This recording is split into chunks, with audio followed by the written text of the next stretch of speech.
దేవుని అతి పరిశుద్ధ నామానికి మహిమ కలుగును గాక. ఈ ఓ4 టుడే వాక్య ధ్యానాలు వింటున్న మీ అందరికీ ప్రేమపూర్వకంగా ఆహ్వానిస్తున్నాను. ఈ వాక్య సందేశాలు వింటున్న మీ అందరికీ మన ప్రభువును మన రక్షకుడైన యేసుక్రీస్తు నామంలో లైఫ్ చర్చ్ వైజాగ్ నుంచి మీకు శుభములు తెలియజేస్తా ఉన్నాను. ఈరోజు యోబు గ్రంథం 22వ అధ్యాయం 21వ వచనం చదువుకుందాం. యోబు గ్రంథం 22వ అధ్యాయం 21వ వచనం చదువుకుందాం. ఆయనతో సహవాసం చేసిన యెడల నీకు సమాధానము కలుగును, అలాగున నీకు మేలు కలుగును. ఈ మాటలు దమానీయుడైన ఎలీఫజు యోబుతో చెబుతున్న మాటలు ఇవి. చాలా కృంగుదలకు, చాలా వేదనకరమైన పరిస్థితుల్లో యోబు ఉన్నప్పుడు యోబుని ప్రోత్సహిస్తూ, యోబుని ఎంతో ప్రేమించి తన స్నేహితుడైనటువంటి ఎలీఫజు చెబుతున్న మాటలు ఇవి. ఆయనతో సహవాసం చేసిన యెడల నీకు సమాధానం కలుగును, అలాగున నీకు మేలు కలుగును. దేవునితో మనం సహవాసం చేసినప్పుడు మన జీవితంలో గొప్ప సమాధానాన్ని, గొప్ప మేలుని పొందుకుంటాం. దేవునితో ఎప్పుడు సహవాసం చేయాలి? మనం అనునిత్యము సహవాసం చేయాలి.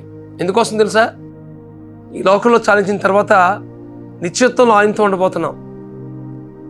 కాబట్టి దేవునితో సహవాసం చేసినప్పుడు మన జీవితంలో గొప్ప సమాధానాన్ని, గొప్ప మేలు అనే ఆశీర్వాదాన్ని పొందుకుంటాం. ఈ విషయాన్ని మీరు గమనించవలసిందిగా ప్రభు పేరిట మీకు మనవి చేస్తున్నాను. ప్రార్థన చేసినప్పుడు దేవునితో సహవాసాన్ని పొందుకుంటాం. దేవుని వాక్యం చదువుతున్నప్పుడు ఆయనతో సహవాసాన్ని పొందుకుంటాం. దేవుని వాక్యాన్ని ధ్యానం చేస్తున్నప్పుడు ఆయనతో సహవాసాన్ని పొందుకుంటాం. దేవునితో సహవాసం అనేది ఏదో ఒక సమయానికో, ఒక స్థలానికో కేవలం పరిమితమైపోయే ప్రక్రియ కాదు.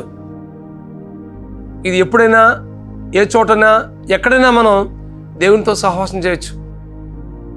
ఏ సమయంలో అయితే ఆ సమయంలో, ఎప్పుడు పడితే అప్పుడు, ఎక్కడ పడితే అక్కడ దేవుని సహవాసాన్ని మనం పొందుకోగలం. కాబట్టి దేవునితో సహవాసం చేసినప్పుడు మన జీవితంలో గొప్ప సమాధానాన్ని పొందుకుంటాం. దేవుడు నీతో సహవాసం చేయాలని ఇష్టపడుతున్నాడు. అసలు దేవునితో సహవాసం చేయడానికే నిన్ను ఏర్పాటు చేసుకున్నాడు, ఆయన పోలికలు, ఆయన స్వరూపంలో. కాబట్టి ఈ వాక్యం ఉంటుంది మీ జీవితంలో. దేవునితో సహవాసం చేయాలని దేవుడు ఇష్టపడుతుంటే నీవు దేవునితో సహవాసం చేయడానికి నువ్వు ఇష్టపడుతున్నావా? అసలు మనం ఎందుకు చేశాడంటే ఆయనతో నిత్యత్వంలో యుగ యుగాలు, తరతరాలు ఆయనతో సహవాసం చేయాలని మనం చేశాడు. కాబట్టి ఈ విషయాన్ని మీరు గమనించవలసిందిగా ప్రేమపూర్వకంగా మీకు మనం చేస్తున్నాను. ఈ లోకంలో మనం చాలించిన తర్వాత నిత్యత్వంలో ఆయనతో సహవాసం చేయాలంటే ఈ లోకంలో ఉన్నప్పుడే ఆయనతో సహవాసం చేసి ఆయనతో నిత్యము అవినాభావ సంబంధం కలిగి మన ప్రాణాత్మ శరీరాలు ఆయనకి మహింపరిచేటట్లుగా, ఆయనకి చిత్తానుసారంగా, ఆయన నామానికి మహిమకరంగా బ్రతుకుతూ ఆయన స్వారూప్యంలో మనం దినదినము మార్చబడుతూ ఆయన మహిమకరంగా జీవిద్దాం. ఆయన నుండి గొప్ప సమాధానాన్ని, సంతోషాన్ని పొందుకుందాం. దేవుడు ఏ స్థితిలో మనల్ని ఉంచాలని ఇష్టపడుతున్నాడో ఆ స్థితిలో ఉండడానికి మనం దినదినము ఆయన చేత మలచబడదాం. అట్టి కృప పరిశుద్ధాత్మ దేవుడు మీకు అనుగ్రహించి నడిపించును గాక. ప్రార్థన చేసుకుందాం. పరమస్వరూపుడా, మహాకృపగల మా తండ్రి, ఈ వాక్యం ఉంటున్న మా ప్రియుల జీవితాల్లో మీ గొప్ప కార్యం జరిగించవలసిందిగా ప్రార్థిస్తున్నాను మా తండ్రి.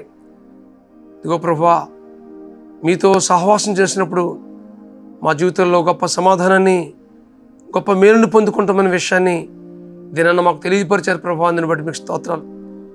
అసలు మీతో సహవాసం చేయడానికే ప్రభువా మమ్మల్ని ఆయన ఏర్పాటు చేసుకున్నాం. మీ పోలికలో మమ్మల్ని చేసావు ప్రభువా.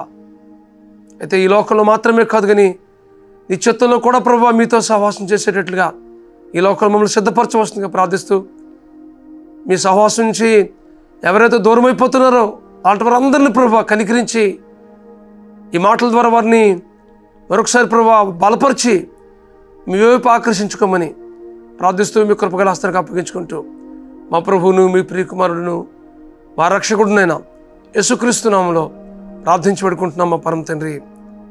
ఆమేన్, ఆమేన్, ఆమేన్. మీ జీవితాల్లో గొప్ప సమాధానాన్ని, గొప్ప మేలుని పొందుకుంటుల్లో అనునిత్యము దేవునితో సంభాషణ చేసి దేవుని యొక్క మేలైనటువంటి ఆశీర్వాదాలు పొందుకోవడానికి పరిశుద్ధాత్మ దేవుడు మీకు అనుగ్రహించి నడిపించును గాక.